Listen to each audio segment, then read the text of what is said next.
Hello everybody and welcome back to Garibaldi Red, a Nottingham Forest podcast as Forest secure another win, another away win to put 3 points under the Christmas tree yet again. It was a 2-0 away win at Brentford to end their unbeaten home record. Forest are finally at the end of somebody else's record and we're not doing, it's not gone the other way like it was with City the other week. It means that Forest will finish in the top four of the Premier, well not finish, stay in the top four of the Premier League for the first time at Christmas in 30 years. They will spend the Premier League in fourth on Christmas Day for the first time in 30 years. What another amazing stat. To discuss the game much, much more. And I suppose as well, the Christmas fixture list coming up with some interesting games, especially with Tottenham at home on Boxing Day. Joined first of all by Aussie Dave. Dave, good to see you, mate. You're providing us expert opinion again because you've slept on it, or you've had the whole day to think about it. I've not slept on it. Oh, no, you haven't. I've had the whole day to think about it. I've been thinking about the match all day.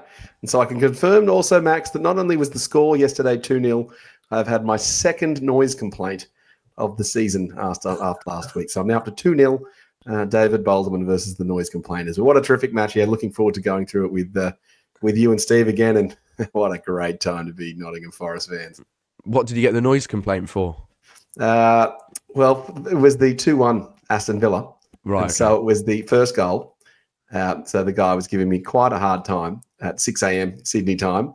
And then when the second one went in, I just wasn't carrying on. I'm like, it's gone again. Come on. It was just so good. So, send it today's way, match Dave, wasn't as intense, Max. It wasn't. It was a little bit more under control, I thought. They still had some chances though, Brentford. Yes, absolutely, which we'll get on to. Also joined by Steve Bennett. Steve, nice to have you back on the podcast. How are you, mate? How's things? Enjoying Forest at the minute, I guess? Just, it's all a bit surreal, to be honest. You have to be as old as me to remember really good times like this before. So that's a long time ago, isn't it? Yeah. Well, I remember them too, Steve. Don't worry. Yeah, but I remember the 94, 95. I'm not old enough to remember the European Cup times, but I was a Forest fan because of the European Cup times. I was a Forest fan before that, but they were saying last night, weren't they? It's the best start to a Premier League season since 1987. That's a long time ago, Dave. Yeah, I can remember it, but it's a long time ago. How old were you back then, Steve? Yeah. No, I'm genuine question? How old yeah. 28. Okay. So yeah. No. That'd have been so good watching Nottingham Forest in those standing terrace matches and all of that around that sort of time with Stuart Pearce leading that team. I hope we're all enjoying the special moment in time. And hopefully it lasts for as long as that 1980s period. But why wouldn't it? I was looking at the fixtures list and I wasn't scared of Brentford. I was thinking we're fourth, they're 13th, we can win. And we did. But I think isn't that the shift, Dave? That whatever we'll get onto it, but whatever fixture you look at in the future, there is no reason now to be scared about it. No. Yeah. You see lots of stuff on Facebook and Twitter about here's Forest's next four fixtures. How many points are we going to get? And lots of Forest fans are still in that mood of we might get 2 or 3, or we might get 3 or 4. But if you look back on the predictions over the last couple of months, all of those sort of 2, 3, 4 point predictions have been wrong. It is just remarkable. Yeah, absolutely. What's also remarkable is the different strategy they took in and just the way they're playing. But sorry, Max, I'm stealing your questions. No, don't worry. You guide us, Max. I'm the Elliot Anderson to your Morgan Gibbs-White. We know that you're the key player in the team, but Elliot Anderson's pretty damn good, Max. Yeah, I was going to say I'll just start the pod and I don't know where that puts me, Dave. Don't know, Steve. Maybe Chris Wood. Maybe Chris Wood. Yeah, Chris Wood. I think. Which was, of course, the position I used to play. So yeah. There you go. Do you know what? There's a really interesting interview before we get on to everything. There's a really interesting interview that Optus Sport have done with Chris Wood and Morgan Gibbs-White, and they kind of have a bit of banter between the two of them, play this kind of card game. It's really good, actually. If you get a chance to watch it, go on YouTube. And who knew that Chris Wood would be our backup goalkeeper if all 5 substitutes are done and Matt Sells got injured? I didn't know that, but I guess we do now. Yeah, there you go. Chris Wood seems to be a goalkeeper. But he didn't go in goal yesterday. Let's talk about that game yesterday. And as you just said, David. Kind of, Brentford did have chances, but just felt confident throughout. Steve, we'll start with you. What do you make to the game overall? And I kind of just feel at the minute with Forest, particularly away from home, we set up. Obviously, Nuno made the changes with 3 at the back and Morato coming in.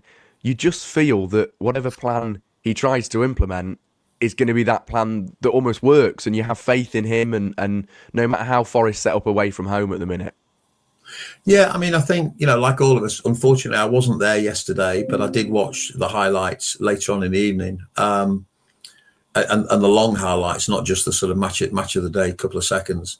But I think it's about confidence, and okay, wins breed confidence, but also almost whatever change Nuno makes, the players have confidence in those changes being made and why they've been made. And so, yeah, Brentford had chances, but then we had more than 2 chances.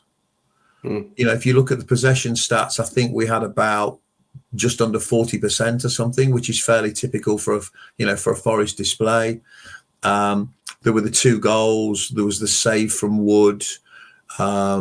There were some other chances in the second half. I can't remember it exactly. There was a chance, wasn't there, right at the end. So, it could have been another classic Brentford G-Tech Stadium game of Forest coming out 4-2 winners or 4-3 winners. So it wasn't just the 2 goals that we scored, but to come away from Brentford with a clean sheet is fantastic. But it's in keeping with all the other things we've been doing all season. I mean, it is, I come back to that first word. It's a bit surreal, really.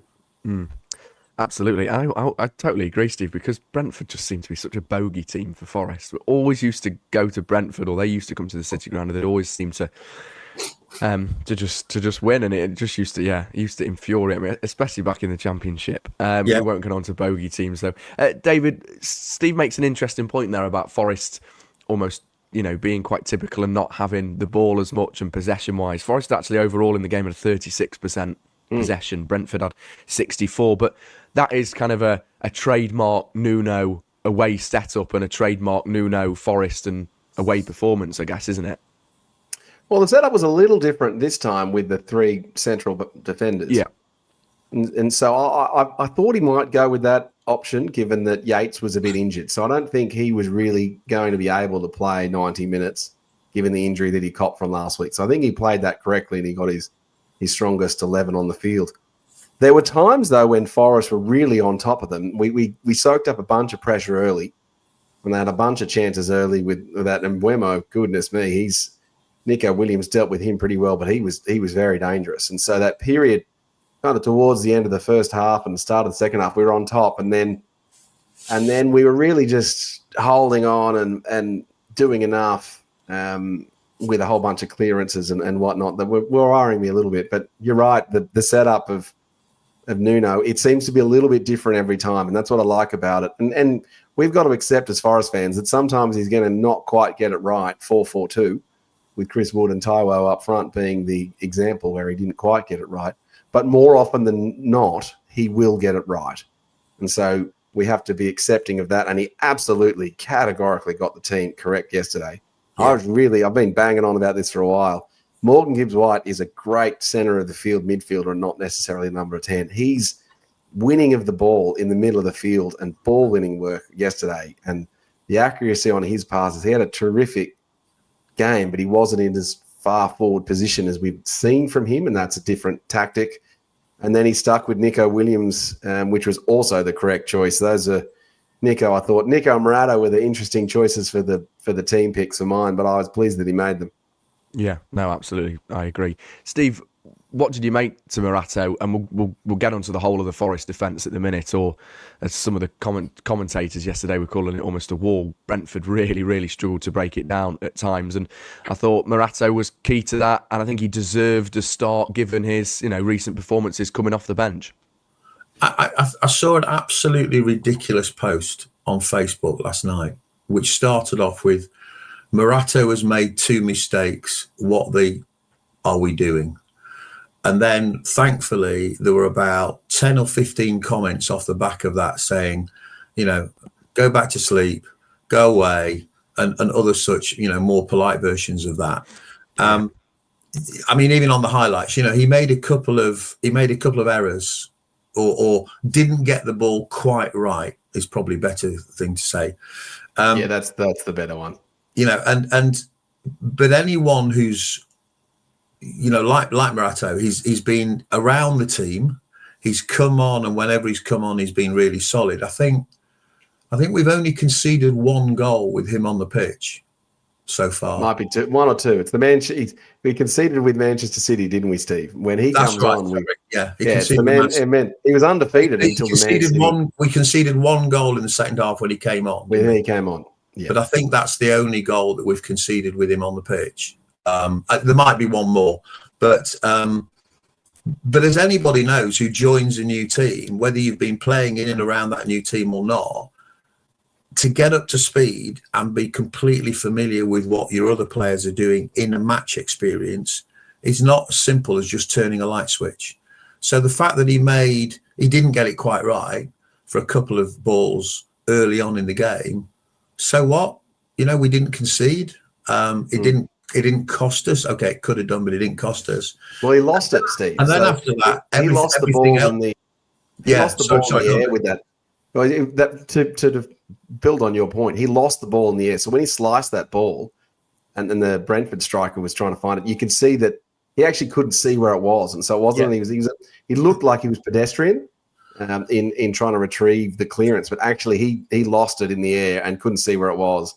And sells like he does, saves the day for him anyway. So yeah, and we've all done that. Well, I know I have a million times. So, but after that, in the highlights, every time he was involved, he won the ball cleanly and he played it to another Forest player.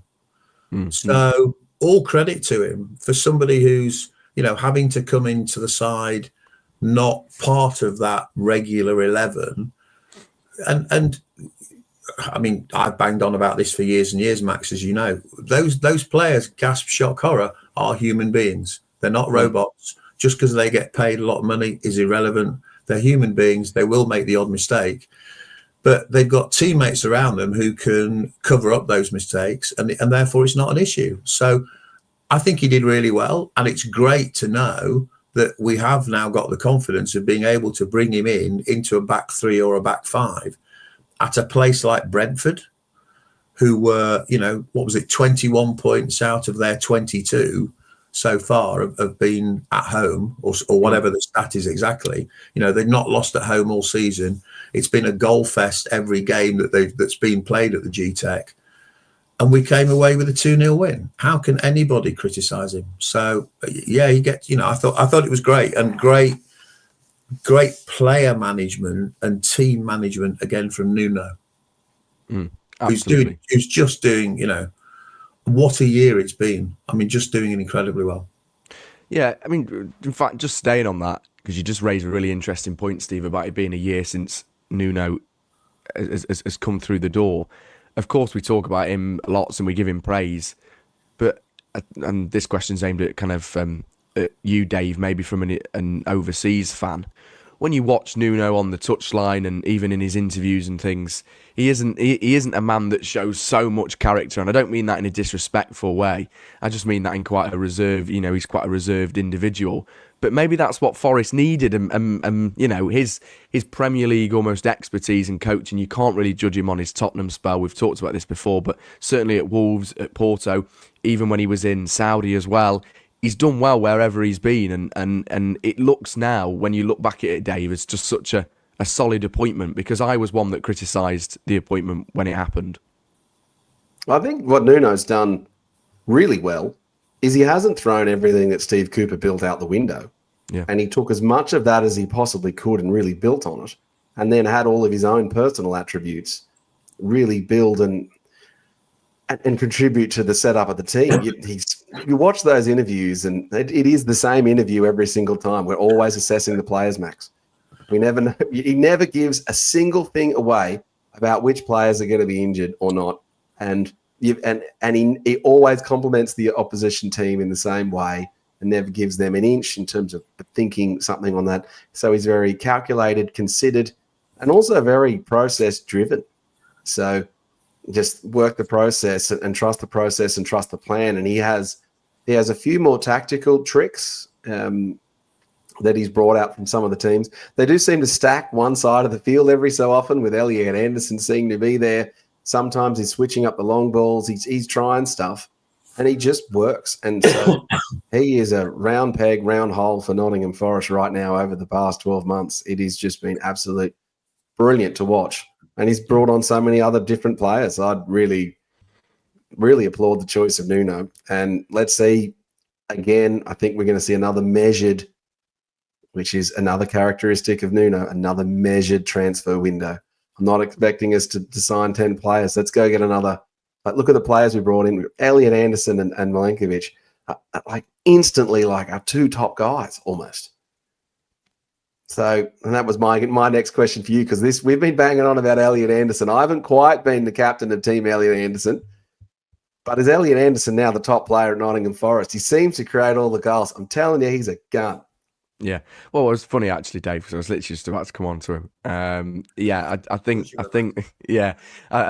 that I just think when Forest signed him, when he came through the door, there was so much not criticism on him, but he almost had to prove the price tag. And obviously, yes, the price tag's different because of PSR and everything like that, and it didn't really work out at 35 million. We all kind of know that. However, I think when you're an academy graduate from Newcastle, Steve mentions about players being human there. It probably wasn't the move maybe he even wanted to make, but he seems to have settled in. Well, yeah, exactly. And he seems to have settled in. And I think what was interesting was the reaction from the Newcastle fans when Newcastle let him go. They were gutted. It was what seems like a player that could have been starting every game for him, for Newcastle. And for him as a player, Elliot Anderson, he only seems to get better and better every game. Steve, do you agree on that? You think that when you watch Elliot Anderson on the pitch, and also when you watch Morgan Gibbs-White, both together are just excellent? Well, I think the other factor is Eddie Howe didn't want to let him go either, did he? And has spoken really highly of him ever since. So I just think Gibbs-White is the playmaker, isn't he? He's the guy around that the team is built around. But I think increasingly, because Gibbs-White will try stuff, and that frustrates some fans because not everything he tries comes off. But if you stop him trying stuff, then he won't be the player he is, and we're not going to get any of that sort of excitement. But I think what Elliot Anderson has done is he allows Gibbs-White to really play. It's almost the going back to ancient history times. It's the sort of John McGovern role. So Elliot Anderson allows the team, my observation, he allows the team to tick. He's always there. He's going to be able to win the ball. He plays good balls forward. He's got an attacking spirit. He will, at some stage, contribute a few goals. But he just becomes absolutely a key member of the team. I mean, a recent game, I can't remember which one of the home games, and I turned around to a couple of mates afterwards and went, just keep your eye on Elliot Anderson. The work rate he puts in, the balls that he wins, and then plays to another Forest player and relieves the danger and just stops the attacking team. His work rate's immense. I mean, the other player, who also I think deserves a really, really big mention, is Dominguez, who I know, picked up a 5th booking yesterday and is going to be out, I guess, for the Spurs game. But his work rate and the way that Nuno's worked with him over the last few weeks and giving him his opportunity is just exceptional.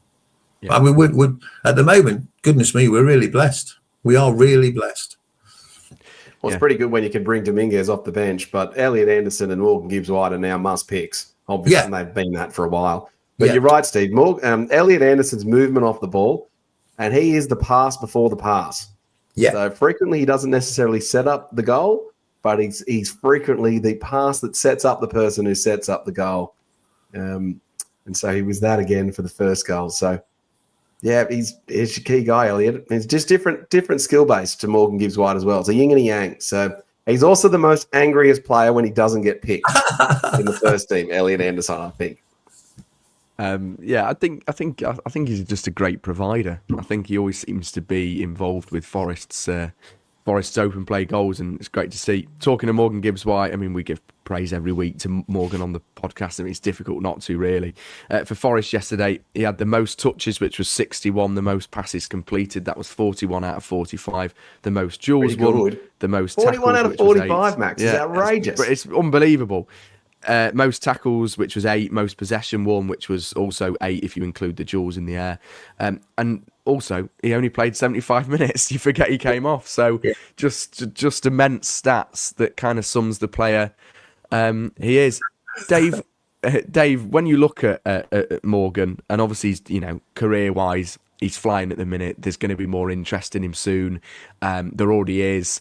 And when you think about, him possibly even playing for England under a new manager now, which might be a bit difficult given that it's Thomas Tuchel in charge. But I just feel with Morgan, he always seems to be enjoying his time at Forest, and I think you can tell, after the game when the players are celebrating, at full time. And I just feel that you'd hope he wouldn't go anywhere because he's really enjoying his time at Forest, and he knows he's probably the star player. He knows he's probably the key man in this team. Would you agree?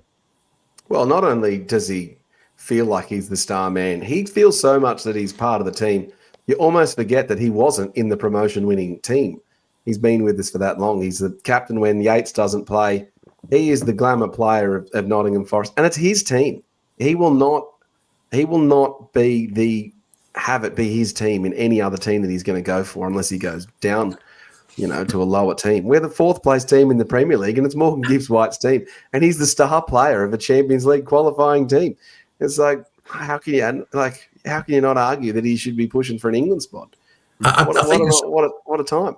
Yeah, I think there's something else to consider there, Max. I mean, if you go back 3 or 4 months, people would look at Gibbs-White and Murillo as they'd leave in the January transfer window because, we need the money and all that sort of stuff. And where would they go? Well, they'd go to a top 6 club, wouldn't they? Well, why would they leave a top 6 club to go to another top 6 club? I mean, it makes no sense. A top 6 club where they're both, at the moment, they're both loved. They're both doing really well. And let's just be balmy for a minute. Supposing we actually finished in the top 4 or even in the top 5 and ended up in next year's Champions League, where would they go that they would be as well understood, that they'd be as popular with the fans, that they'd have the opportunity to display their skills and really excel? Where would they go? The only way they're going to move, Steve, is if it's for the bucks. So it's all going to come down to the dollars because you're not going to leave Nottingham Forest for Tottenham. It's like Brennan Johnson when Brentford came in for a bid, and we're all just laughing about thinking, well, Brennan Johnson's not going to go to Brentford. Like, why would he do that? Like, that's not even moving up. So it's similar to that. So if a Arsenal, Liverpool, Chelsea, or a Man City came calling, that might be difficult for us to. You mean Arsenal, Chelsea, and Liverpool? You don't mean Man City anymore, do you? Well, they might win the Champions League this season, Steve. So, but yes, they are below us. But if they come in with a wage offer that's double what we've got, that's going to be difficult for us to keep any of those players. I understand the logic, but I'm not sure. Honestly, I'm not sure. I think we've all had times in our career where we've worked in organisations and it's just fun to go into work every day. And that's worth an awful lot. And yeah, these guys are young and they've only got a limited time scale, etc., etc. But I mean, there's stories going around, isn't there, now about they're talking to Gibbs-White about a new contract.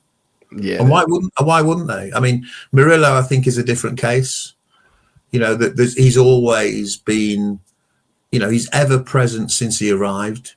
He's always been groomed to be that next sale for the sort of 60, 70, 80 million or whatever. So we bank 60, 70 million. And that I can understand that one. But as you rightly say, Dave, I mean, it all revolves around Gibbs-White. It is his team. So why on earth? Case study for you, Steve. Yeah. Stan Collymore. We finished 3rd. We sell him at the end of the season. I think Stan Collymore regrets leaving Forest and not going on one more season for that Champions League run at the time. Yeah. Because he never really kicked on the same way. It was never like Nottingham Forest 94-95 was Stan Collymore team. We're in exactly the same position. Yeah. And he went to Liverpool and he had a whole bunch of other stars around him, and it was never really his team. I think he would have not regretted giving Forest one more season. Yeah. I think Murillo and Gibbs-White might be the same if we can get to the end. Yeah, agreed. Absolutely. Interesting discussion. Let's talk about another player that, I think we do touch on, but we don't talk about him lots, but he gets on the score sheet in Ola Aina. And to say that Forest paid absolutely nothing for this guy, and a great finish yesterday, thought he played well. And I just think, even if Ola Aina, obviously he isn't, but even if he wasn't a footballer, I just think to have him around the dressing room's great. I honestly think if any business is failing morale, get Ola Aina into the business, and they will, and I'm sure he will cheer every employee. How funny up. is Ola Aina coming through the Nottingham Forest tunnel and saying, "Hey, big boss!" and you just like giving Marinakis a big hug, and you see all the other players are coming. "Oh, thank you, sir." Yeah. You just say, "Big boss." It's just so funny. And you just sit there waiting for him to come up the tunnel because you know that it's just going to be absolutely funny. But you can't be that sort of person if you can't back it up with the play. Like it's all, and it was a well taken finish.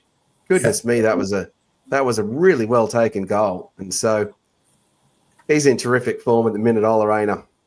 Wouldn't swap him for anyone.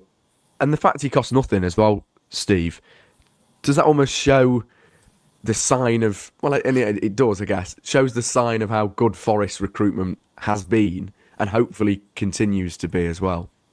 Yeah, without a doubt. But I think I think Forest get wrongly criticised in many quarters for the approach that they took when they came up. And I go through these sets of numbers until I'm blue in the face. That championship playoff winning side had only 4 players who were going to be able to play in the Premiership.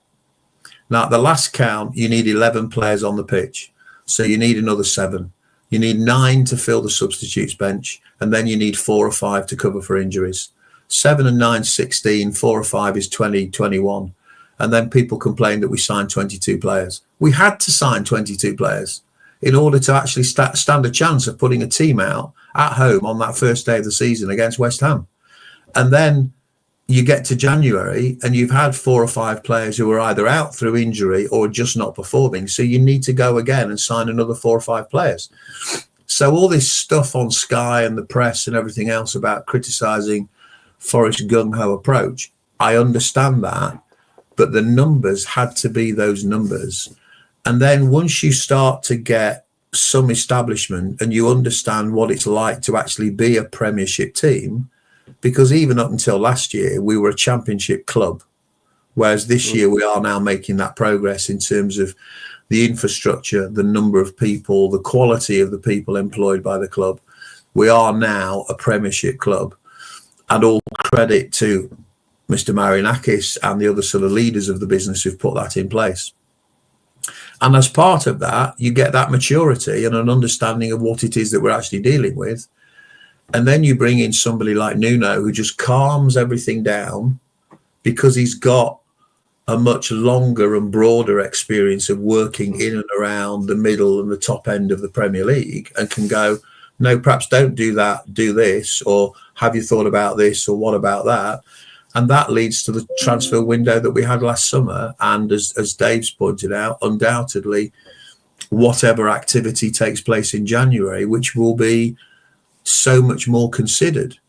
The great advantage we've got now is, who wouldn't want to come to Nottingham Forest now?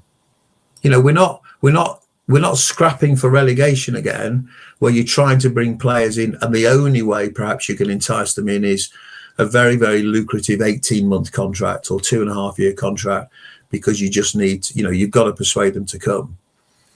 There will be players now who've looked at Forest in the past and gone, no, I don't want to be involved in a relegation battle, who may be going, perhaps I should have made that decision. Hindsight's a wonderful commodity, but what a situation for us to be in. 4th in the league at Christmas. I think, isn't the calculation, even if we lose to Spurs, we'll now still be 4th coming into New Year. Well, Villa are 3 points behind us, so they would need to turn around a pretty serious goal differential Yeah. to lip us. So, you know, so we're still going to be top 4, top 5 coming into the start of the transfer window. Yeah. Starting then going to players and saying, would you like to join Nottingham Forest? And it's not only about selling all the history from hundreds of years ago or selling this project or this ambition. It's we're in the top 4, top 5. Don't look at that bottom half of the Premier League anywhere because you won't see us. If you look at the form tables, you know, I looked at the form table last night, the last 10 games, we're third, for heaven's sake. There's 7 wins, Steve. There's only Liverpool and Chelsea above us. I mean, what a time to be a Forest fan. Do you know what's funny, Steve?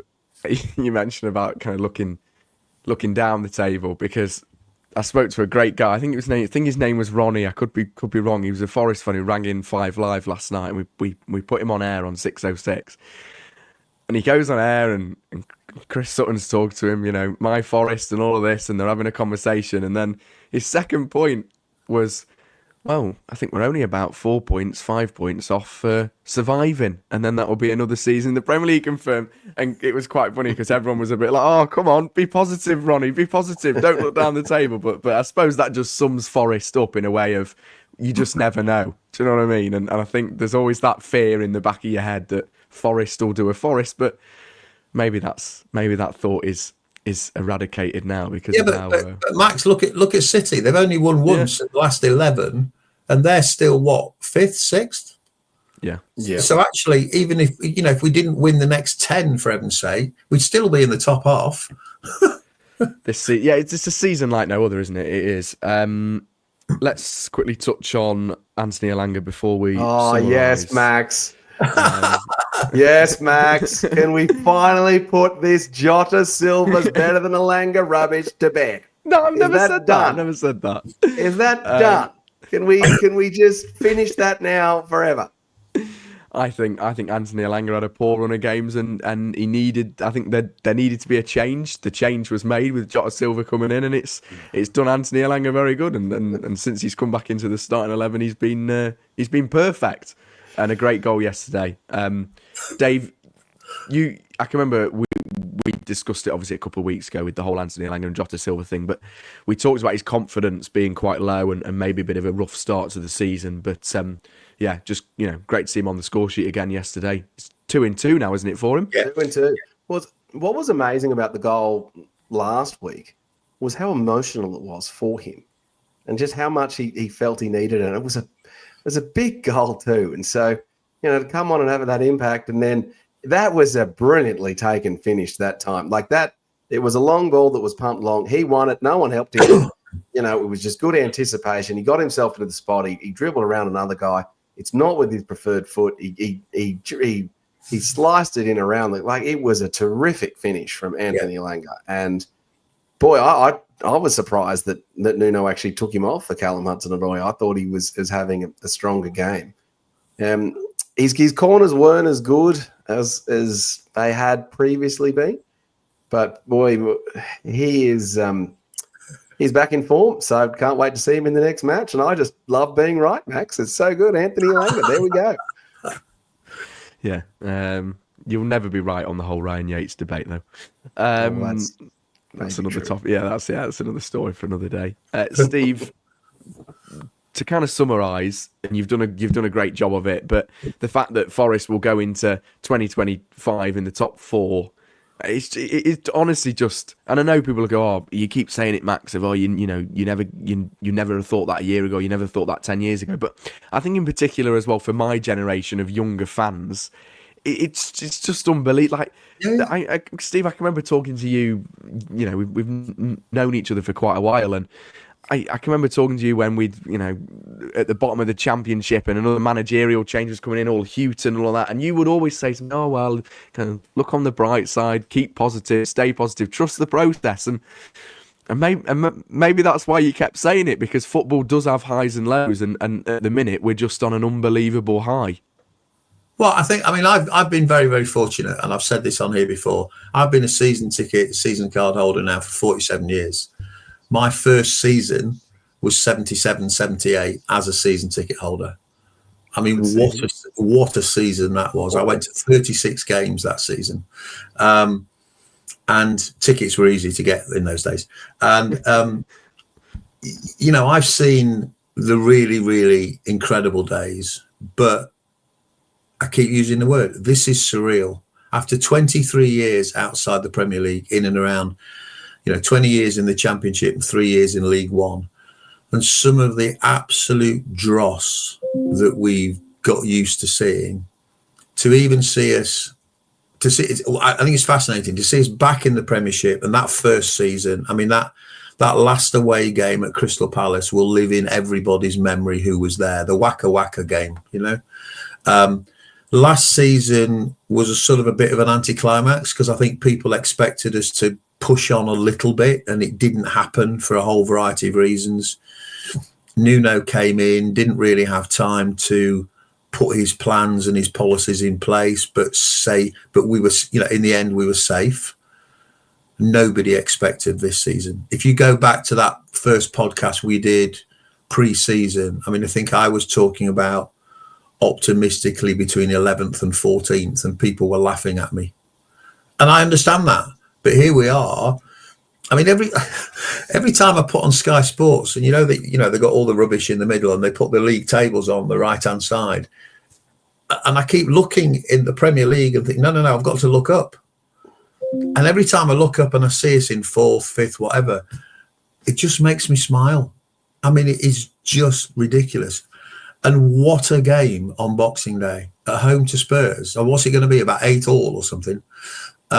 But what a brilliant game to have on Boxing Day. So it is fantastic. And I mean, how many managers have said it? When things are going really well, don't get ridiculously high, because equally when things are going really badly, don't get ridiculously low.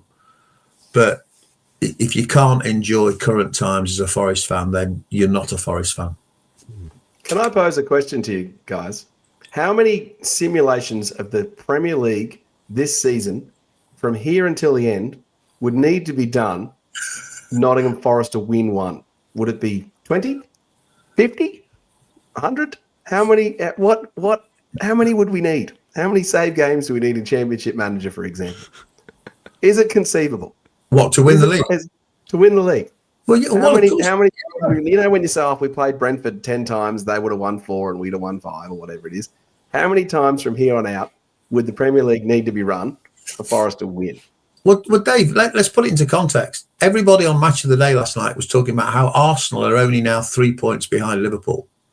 Liverpool have 2 games in hand on them, but Arsenal are only 3 points behind. We're only 5 points behind. We've seen 9 points win from Christmas, haven't we, Steve? The thing is, Dave, it's possible. It's not probable, but it is possible. In any other season, we couldn't even have thought about using the word possible. So I think I had a look in midweek. We're 200 to 1 now to win the league. So 200 times is the answer. Is that the answer we're coming with? But ridiculously, about 4 weeks ago, we were 150 to 1 to win the league. 150 to 1 to win the league. Because I had a fiver on it. Why not? Well, it'll pay for your Champions League tickets and travel next season, Steve. Yeah. I've got my passport ready. I'm all set, mate. But it's not impossible, and it is a conversation that you can actually have without being, declared completely idiotic. Because with all the pundits, they go down the league table and they talk about Liverpool. There was that wonderful stat, wasn't there, last weekend? They looked at the top 5 of chances to win the league. And I think it was something like Liverpool were 82%, Chelsea was 6%, Arsenal were 15% or something. We were 0%, and Man City was still 12%, or those sorts of numbers. Or something like that. Yeah. Why were we 0%? There is at least a 1 or 2% chance of us winning the league. There's no credit. I don't think there's not enough credit being given to what we as a club are doing, what the team, what the players are doing, what Nuno's doing, what the fans are doing. But who knows?